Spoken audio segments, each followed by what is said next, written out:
This is Talking Buccaneers after the MIGHTY Bucs have played an underwhelming 1-1 draw with Stellenbosch Football Club in a match which you would expect them to win on paper.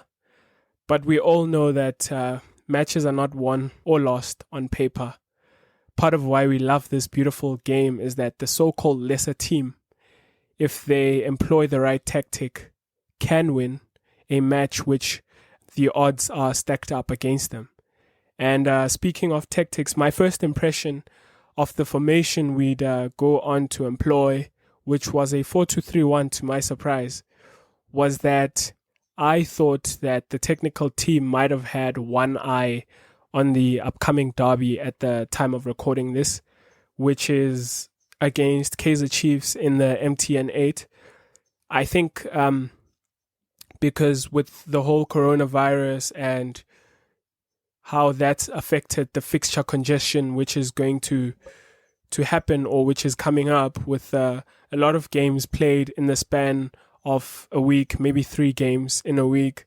The sports scientists might have went into the head coach's office, Joseph Senpower, and I think the information they would have told him is that if some players are going to be fit for the match against Kaizer Chiefs, which is obviously a big game, then their minutes might have to be managed. So I think that is what might have led to some players which I really thought should have been in the lineup to be on the bench. But someone I was really surprised to see in the lineup was Mango, because a lot of the talk before the game was that he might not be fit for the game. And however, they decided to play him. And I think what they might have eyed with that move is that they might have wanted to wrap the game quickly to make up for a lot of deficiencies on the park, because I thought, which is something we'll go on to talk about a bit later in the show, is that there were a lot of problem areas in the lineup and there were areas of weakness which Stellenbosch could target. So to kind of make up for that was to use Gabadinho Mango in that game, maybe for 45 minutes, and then maybe take him off and rest him for the game against Kaizer Chiefs. Whatever the logic that they finally decided was right. What I want to get onto is that I feel like there is an over-reliance on Mango, which is probably very apparent and very obvious to a whole lot of people. I think it's not really magnified because unlike with Samir Nokovic at Kaizer Chiefs, I think part of what Kaizer Chiefs went through last season in losing their title is what if we are not careful the path that we might take. I feel that the scoring responsibilities are not shared amongst the front players. There's an over-reliance on Mango's goals, which he, to be fair, he does very brilliantly at. However, in a season, especially this one, where you're going to have games come up in quick succession, you will need to have players who can chip in with goals, maybe a few midfielders that can get 5 to 10 goals each. And I mean, we saw that with the kind of goal that we scored in that game and the goal that we scored in the previous one against Amazulu, which was a penalty, which was scored by Gabadinho Mango, which is not helpful to make my point. But in the game against Stellenbosch FC, we had to score a very scrappy goal by a very unlikely goal scorer, Ntsikelelo Nyawoza. And to that point, I think that might be a problem. This over-reliance on Mango might be a problem in the long run, because when he gets injured, God forbid, or if he gets injured, when he gets injured, because it seems like he is injured, then we might need someone else to step up. And at this time, it doesn't look like we know who that person might be. There's a whole lot of uncertainty in that front. And just, you could see that he was uncomfortable, Mango that is. You could see that he was uncomfortable in the game, and he was always caught offside, I guess, to compensate for his inability to run. He would always stay behind the defenders because maybe dropping and making runs from deep was taking a huge toll on his fitness or his injury. So you'd see him a lot in offside positions. He was caught a lot offside. But to an even more important point, I think that the major problem with having him on the pitch in that particular game was that the press was ineffective, because a huge tactic which I see Joseph Sendpower is employing is that he uses the high press. And it's worked quite decently to this point, because we did finish third, although I feel that we were a bit lucky last season to finish third. It wasn't a very warranted position by our own will or our own... I think a lot of it was because teams around us were slipping up, losing points here and there. The coronavirus came at a time that was, inconvenient for everyone really, but for some teams more than others. And so the striker plays a huge role because he is the instigator of the press. And Kabadino Mango, with his injury, the press was a bit disjointed. You had players here or there. No one knew where they were supposed to be. It looked like Dion Hotto wasn't actually in the rhythm. He's a very good pressing player, but it seemed like everyone didn't know where they were supposed to be at what point, because Mango wasn't very good at instigating the press. And so it led to the Stellenbosch defenders having a lot of time on the ball, which I think was what made them have a brilliant first half, because the defenders were the instigators of their attack. They had a lot of the ball. They could raise their head, have a look at options to play without pressure on the ball. And something I was really impressed with Steve Barker's tactic is that he managed to identify, I think he might have looked at a few videos from last season when we played against them in the final match of the season, where we won 1-0, a very unconvincing 1-0 also. But in that game, I think he might have looked at a few videos from that game, and he might have identified Happy Jele as the weak area in this particular game.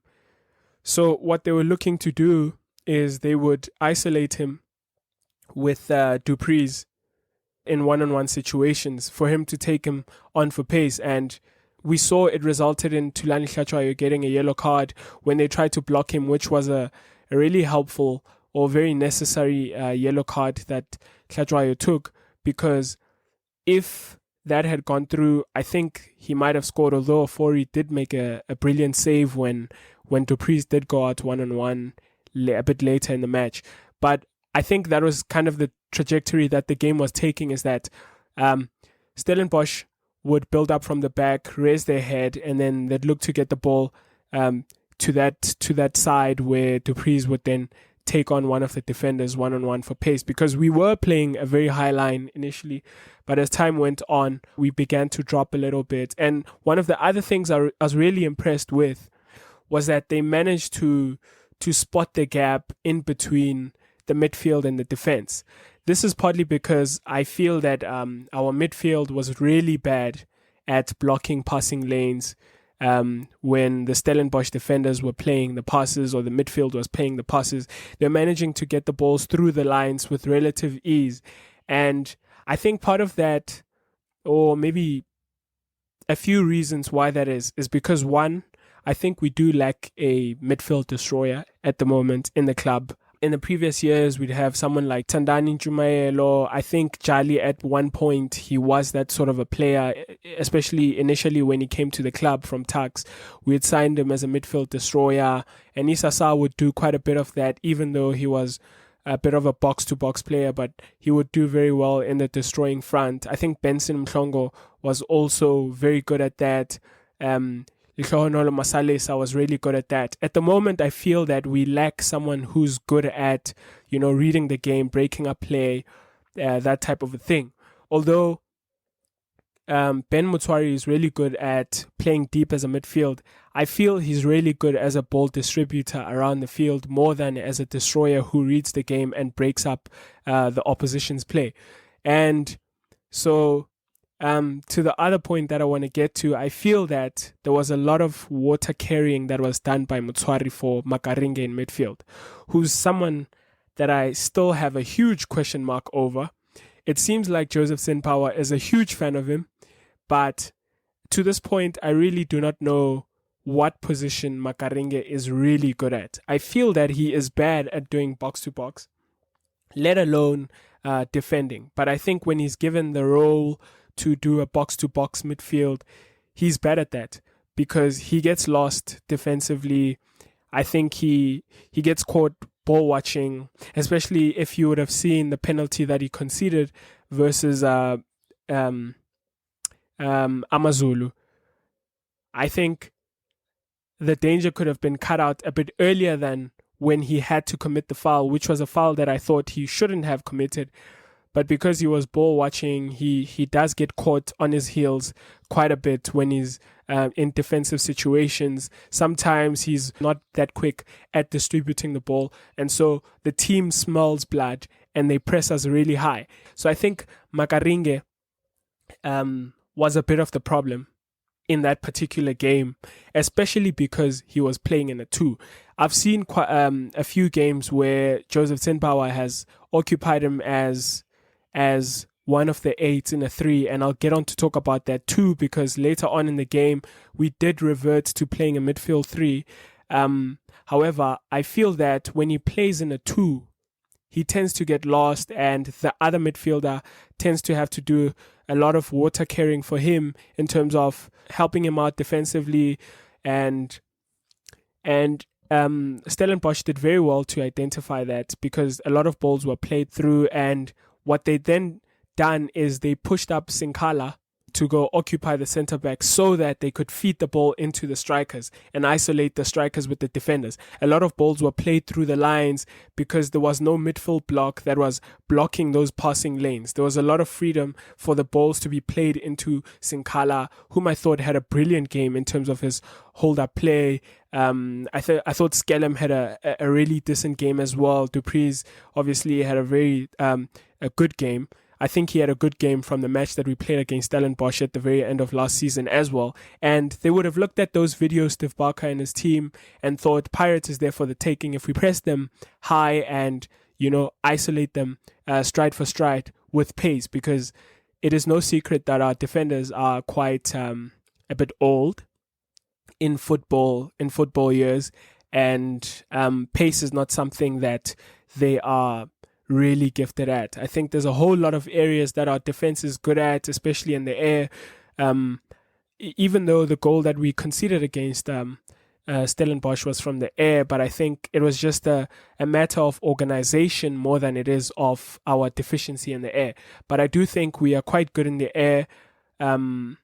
However, stride for stride, when it comes to pace, that's an area we might have a problem with, but especially if our midfield is not up to par, which I thought was the case in the first half in the game.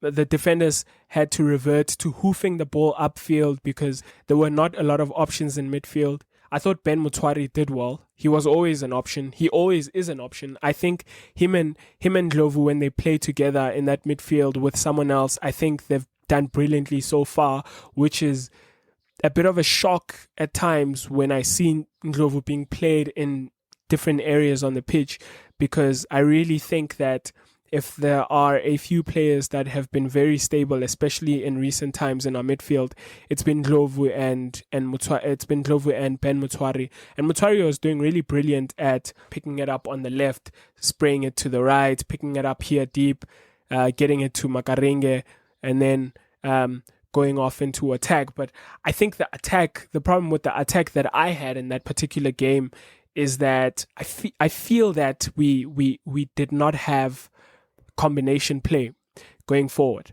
There were no patterns that I could see. I think for all his controversy and his recent antics and his bad performances of late, I think Teminkosi Lodge, what he brings to the team is something which is really needed at the moment, because he's really good at, carrying the ball, facing defenders, going at someone one-on-one, dropping a shoulder, passing to the other player. I think that's what he brings to the team, and there was not a lot of that going forward. There were not a lot of interplays, not a lot of patterns, not a lot of combination plays, and I'll get on to talk about Hoto in a second, but I thought Dlamini was a bit lively. He did show a bit of energy here and there. I think he's got the age on his side. I hope he stays on.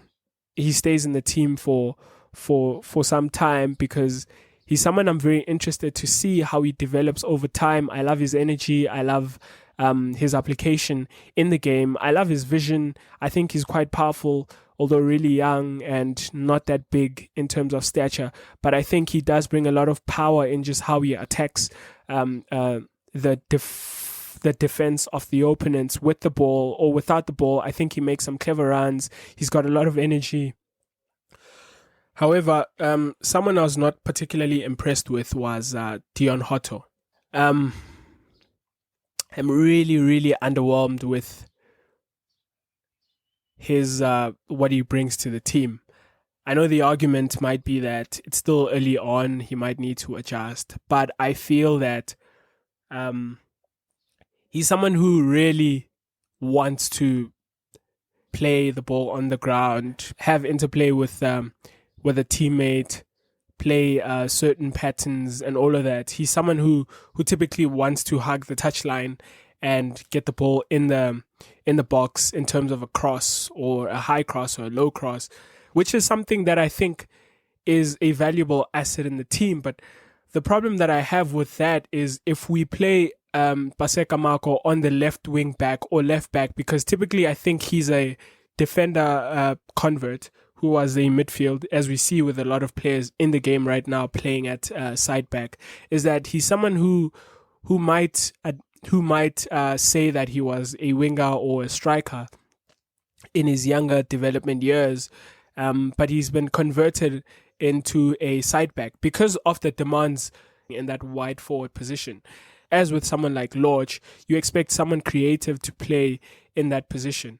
And my thing with Hoto is that if you play Hoto and you play Marco on the same flank, what tends to happen is you have them in each other's way because both of them are looking to do the same thing.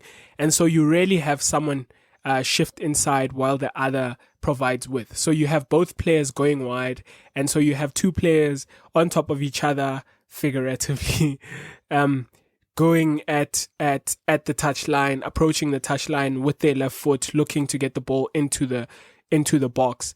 And so now we had the inside right or inside left channel unoccupied, which was a huge problem because Makaringa didn't give us the dynamism to attack that space.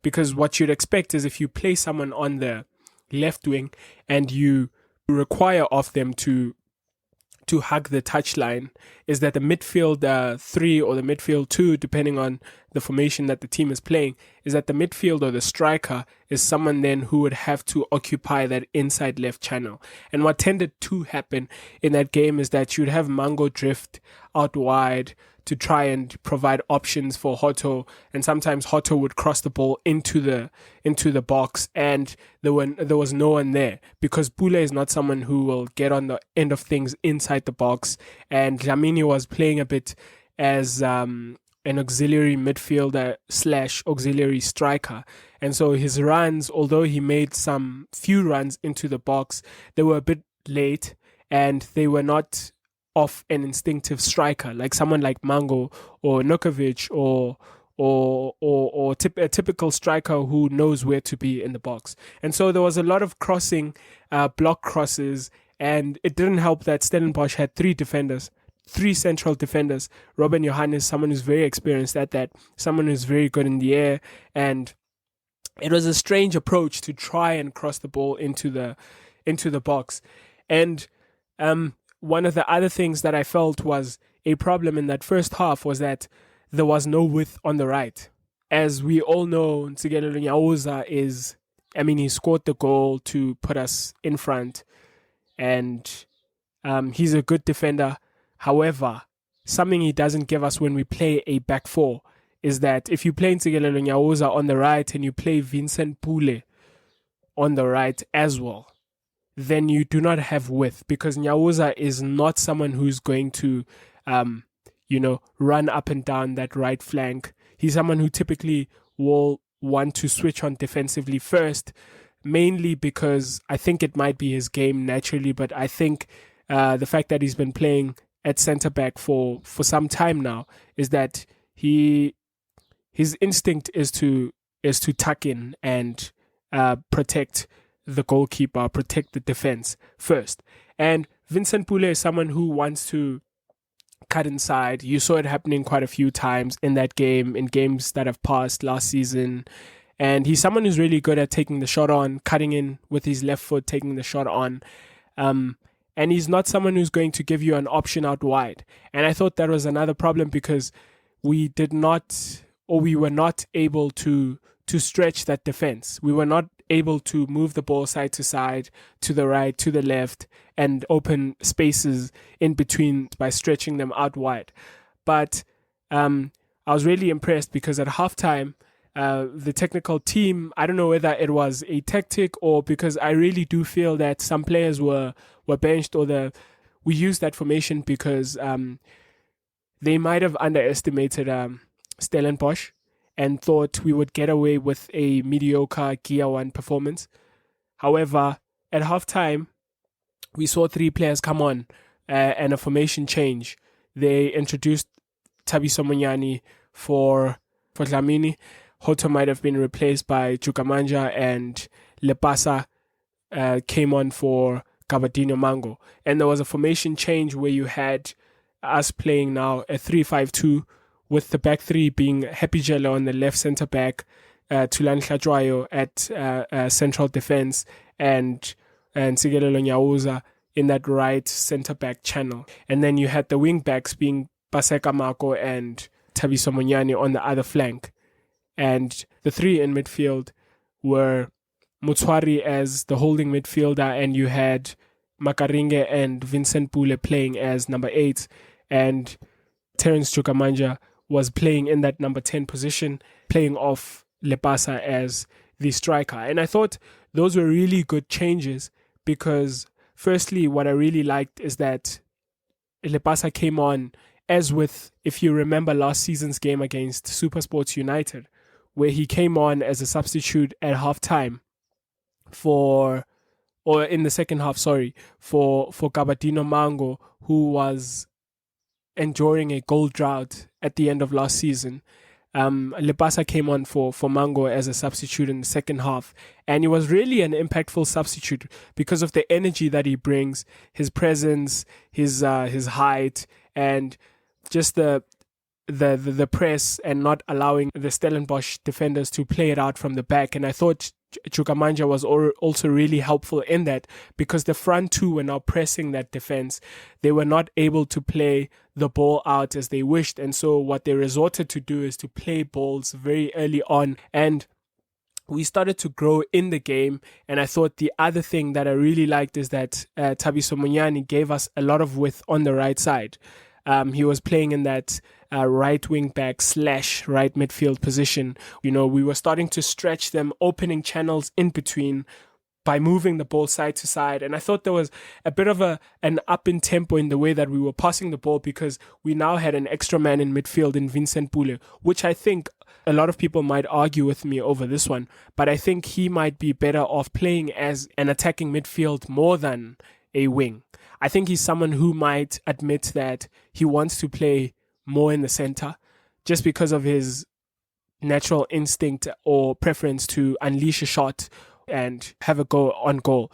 And he's someone who might admit that he prefers rather to play more central than to be given the responsibility to stretch oppositions because he wants to get in on that left foot. But he was then moved into midfield to play with Mutsuari and Makaringe.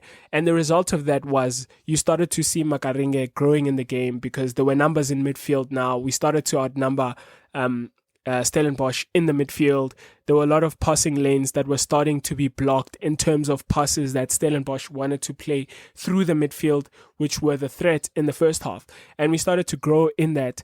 And I really liked just how Makaringe was starting to grow in the game. And I saw you begin to think, or I begin to think that what he might be well suited to do is to play a bit of a free role, which is a large expense because if you play maybe Sundowns, one of the big teams in the country, is that you can't afford to have someone in midfield whom you will do defensive responsibilities for, just because possession might be shared. You might have them, it might be pound for pound in the game. They attack, you attack. So you need all your players to chip in with their defensive contributions. But Stellenbosch, with all due respect, are not that huge of a team. I think man for man, Pirates are obviously the better team for financial reasons, all of that. And you started to see that the quality was starting to prevail as we're starting to knock the ball about.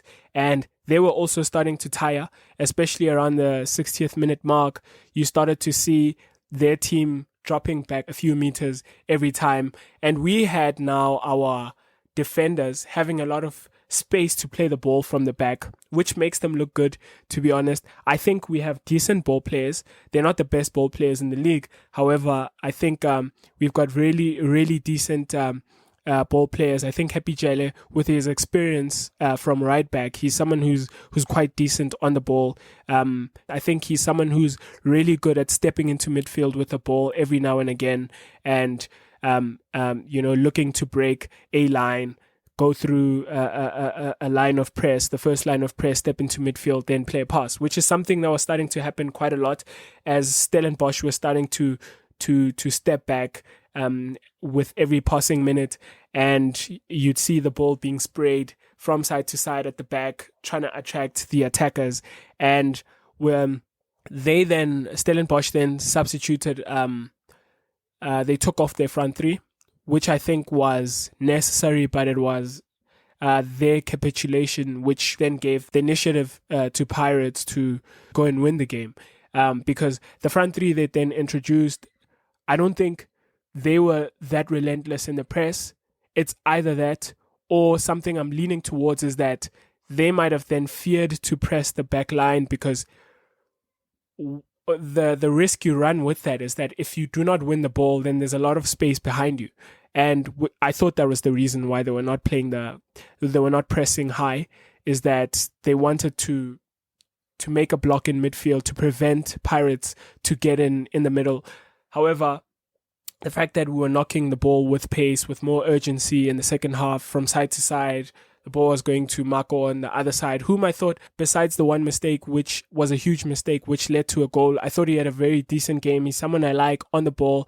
I think he's really good at carrying the ball. He's really confident. He's a good dribbler. He's small. He can get behind people and all of that. And Munyani on the other side, he's someone who's played, I think, most of his years as an attacker, as a striker, as a right wing, and he's now a side back. He brings all that attacking talent to the back, which is a huge asset, because then you get an extra attacker while playing him at defense. And that was really also helpful on the other side, because now we'd now get like a varied attack. We were getting a varied attack in that we could move the ball to one side and then the other side to the other flank quickly. And as the Stellenbosch defense is moving from side to side, channels were starting to open up in the middle, and there were a lot of mixed options that we had that we could do. We could play the cross on the left, or move the ball to the right, cross from the right, or move the ball quickly into the center, play through the middle.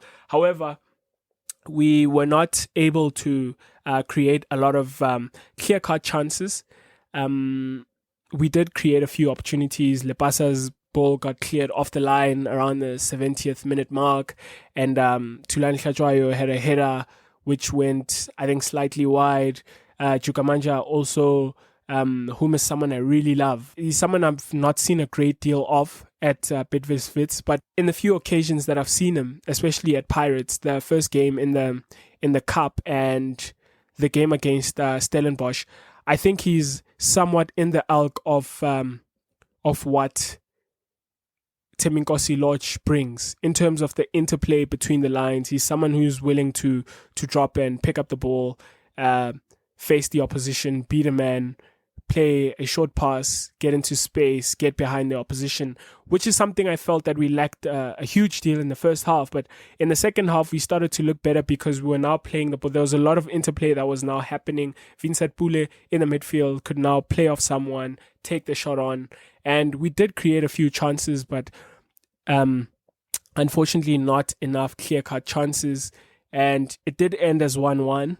A hugely disappointing draw for all the effort that was put into it towards the end, and for however impressive it was very disappointing, because if you're going to rest players in the league for a cup game on the weekend, which is admittedly a huge game, it's a derby, it's the biggest game in the country, arguably in Africa. If you're going to rest players for that game, you need to make sure that you win the game in which you are resting players. And so it raises the bar or the expectations around the fans that you had better win the game on the weekend. And which is something I want to get onto, because I'm someone who's not been a huge fan of Joseph Senpawa's decision-making of late. Decision-making is something that we judge managers on. And in a team like Orlando Pirates, fans do tend to lose patience very quickly. He's been around for 10 months now, albeit with a huge break in between with the coronavirus. However, I think he has had enough time to have a look at his players and go, all right, this is my best 11, maybe best 15 players. If I don't know who's maybe my right back, maybe I have an alternative at right back, but he's someone who looks like he hasn't found positions for certain players. People like Spesihle Ndlovu is someone whom you worry that he hasn't found a position for him. Innocent Maela is someone whom he's used in that left wing back position or at left centre back. And I mean, players might tell you that they don't mind playing in different positions because it's game time and all of that. And players get paid to play games no matter where it's at. I was listening to Hoto's interview the other time with the great Robert Marawa, and he said that he doesn't mind playing in different positions. He's had conversations with the manager that he can play at left wing back, which I think is his best position. And players like Monyani, he can play at right wing back, he can play as a striker, he can play at right back. However, you start to worry with continuity and chemistry in the team, because you want continuity, you want the team to gel, to understand this is what we're doing. You want the midfielders to look back and be comfortable with the defense behind them and all of that. Those are huge factors that play a role in the minds of footballers in a football game. Although I've played at a very amateur level. However, I do know that as a midfielder, when you look back and you see someone whom you really trust, you tend to relax a bit and actually think about how to impact the game rather than how to prevent the opposition from attacking us. I think that is entirely in keeping what we've seen as a whole, is that we've become more of a reactive team. He tends to switch, chop and change formations quite a bit. And you see different players. You see a player in this game and then he's gone the next game. He's on the bench. He's not on the bench. Some players will have good games in one game and then he's not in the starting 18 in the following week. And it does tend to worry me a bit, because we do want to see a continuity with the team. And it's something that I haven't seen so far. You hope that in the game against Kaizer Chiefs this weekend, all the decisions that were made in resting a few players will show why he did that. We do expect to win this one, because last season we lost 2 games against them. We do expect to win this one, and you wonder which formation it will go for, which is something I'll get onto just in a bit.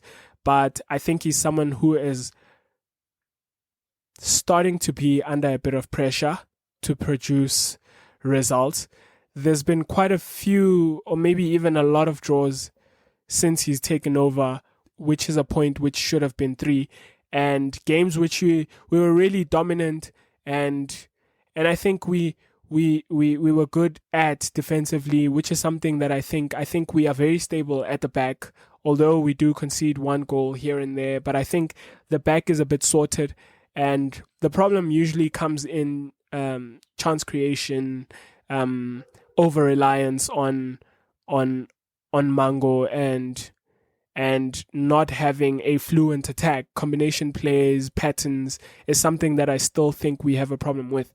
However, it is interesting to see how we'll go with it this weekend. I think he might want to go with a 3-4-3 formation based on what happened in the first half in that Stellenbosch game. I wonder whether he will want to go with Wayne Sandilands, because Ofori did show a minor injury scare in the first half. However, I also wonder if Ofori played that game because Sandilands was maybe given time off to relax for the game against Kaizer Chiefs, of which goalkeepers will tell you that they don't need time to rest. But I think he might want to go with Sandilands for all the experience and the fact that he's been on good form lately. He saves quite a few penalties. Seeing that this game is a cup game, you want to play someone who's good at penalties and all of that. And in defense, I wonder if Mayela was rested for this particular game coming up. However, I think he will want to stick with Happy Jele at centre back. I think he'll play with a back three. I think Jele, Hlachwayo and Nyawuza will play for their experience.